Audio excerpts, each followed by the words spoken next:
Mes chers collègues, élu dans un territoire, le territoire de Maine-et-Loire, qui peut s'enorgueillir de sa tradition d'artisanat d'art, c'est évidemment avec un grand plaisir que j'ai présidé les travaux de la mission d'information sur l'impact de la crise et les nouvelles mutations du secteur des métiers d'excellence et métiers d'art.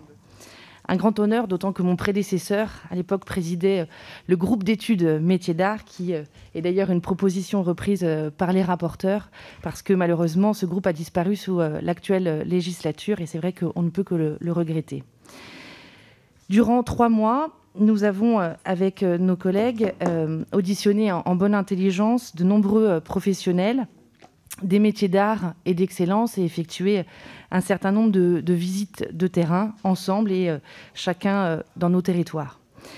Les artisans d'art font le rayonnement de la France. Héritiers de savoir-faire ancestraux, ils sont les gardiens de gestes particulièrement rares et sont une vitrine pour la France et nos régions. S'inscrivant dans le temps long du travail artisanal, leur quête d'authenticité et de durabilité est résolument moderne. La crise sanitaire a affecté toutes les entreprises, et particulièrement celles qui sont dans leur grande majorité organisées en entreprises unipersonnelles ou en très petites entreprises telles que les artisans d'art. Elle a exacerbé les forces et les faiblesses du secteur. La question de la transmission de ces gestes si minutieux aux nouvelles générations est brûlante. Comment assurer la bonne transmission des gestes rares quand il n'y a plus de formation pour certains de ces métiers? Comment promouvoir le beau et le sens de la pratique manuelle dès le plus jeune âge? Comment parvenir à maintenir sur notre territoire les savoir-faire artisanaux d'excellence quand il existe une telle tension sur la formation et le recrutement partagée par de nombreux secteurs professionnels, mais qui est réellement problématique pour l'artisanat d'art, qui doit assurer transmission et pérennité des pratiques manuelles? J'ai la chance d'avoir, notamment dans ma circonscription, mais également dans le département de Maine-et-Loire, des membres de l'association de l'outil en main. Il s'agit d'une association qui met en relation sur le terrain des artisans bénévoles, retraités, avec des jeunes âgés d'environ 9 ans, au service au sein de vrais ateliers. Ces ateliers constituent des lieux de rassemblement et d'échange entre jeunes et anciens, aussi bien en milieu rural, particulièrement en milieu rural, mais aussi dans les agglomérations.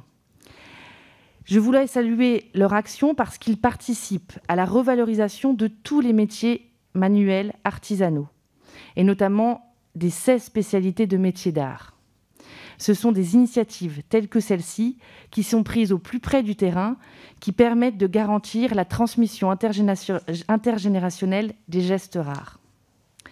Mais ces initiatives et ce travail des associations sur le terrain doivent être inévitablement accompagnés d'une politique au plus haut niveau, et notamment une politique au niveau de l'éducation nationale, au niveau des formations initiales, mais également des formations continues, et aussi notamment de l'apprentissage. Par exemple, le fait que certains savoir-faire se retrouvent désormais à l'étranger, car ayant disparu en France, découle tout simplement d'une absence de main-d'œuvre formée et de formation diplômante sur notre territoire national. Aujourd'hui, de nombreuses formations sont faites au sein même des entreprises, au contact des salariés, des artisans les plus expérimentés, parce qu'il n'en est pas prévu au sein de l'éducation nationale. J'ai eu la chance d'effectuer de nombreuses visites de terrain dans mon département, mais aussi au-delà, et notamment à Limoges, dans le cadre de cette mission. C'est inévitablement à leur contact que l'on bénéficie de leur expérience concrète. Et je les remercie de nous avoir partagé leur quotidien. Nous avons rencontré des hommes et des femmes à l'infinie patience, qui chaque jour travaillent minutieusement et harmonieusement pour offrir le plus beau de ce que l'on fait en France. La rénovation de notre patrimoine, si unique sur notre territoire national, et la promotion de notre art de vivre à la française sont à l'évidence de puissants leviers du soft power français. À Limoges, nous nous sommes rendus dans 2 manufactures au savoir-faire emblématiques, la maison Bernardaud et l'usine de chaussures de luxe Weston. Des savoir-faire rares, mais fortement concurrencés à l'international, en Europe, notamment l'Italie et le Portugal, qui défient nos maroquiniers de luxe français. La maison Bernardaud, comme le chausseur Weston, rencontre, tout comme d'autres encore, des difficultés de recrutement. Et ils nous en ont largement parlé. Plusieurs facteurs expliquent ces difficultés. Les postes requièrent une minutie extrême, un apprentissage complet de longue durée, notamment pendant de nombreuses années, car les gestes sont répétitifs et ils nécessitent naturellement de maîtriser des savoir-faire rares parce que particulièrement minutieux. Les deux maisons ne peuvent exiger des critères de recrutement particuliers. Ils recherchent avant tout des candidats motivés, sérieux et désireux de se former sur le tas. Il est ressorti des échanges que nous avons eus avec de nombreux professionnels une nécessité d'alléger la pression fiscale et notamment de mettre en place un véritable soutien et une stratégie d'État pour les promouvoir, aussi bien sur notre territoire qu'au niveau international. Mais je crois aussi qu'il faudra également alléger les lourdeurs administratives dans les démarches du quotidien, mais surtout éviter la surtransposition de certaines normes européennes.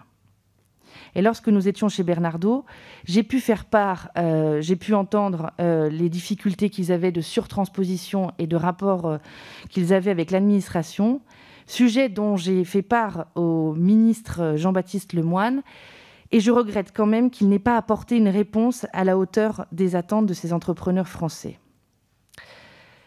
Les facteurs, mis bout à bout, font planer une petite menace tout de même sur la transmission des savoir-faire. Ce constat est généralisable à beaucoup d'entreprises du secteur des métiers d'art. Nous avons, je crois, en tant que législateurs, une véritable responsabilité. Pour redonner ces lettres de noblesse à l'artisanat français, il est indispensable, à mon sens, de concevoir une véritable politique publique en faveur de ces véritables pépites entrepreneuriales de notre territoire. La première des priorités étant de les accompagner et non de les contraindre, de leur permettre de promouvoir ces métiers uniques en leur facilitant la vie, sans les entraver dans leurs initiatives ou les accabler par de la bureaucratie inutile ou de la surtransposition normative. La France et les Français sont fiers de leurs artisans. À nous, législateurs, de leur donner leurs moyens de continuer à partager leurs talents à nos enfants et aux yeux du monde.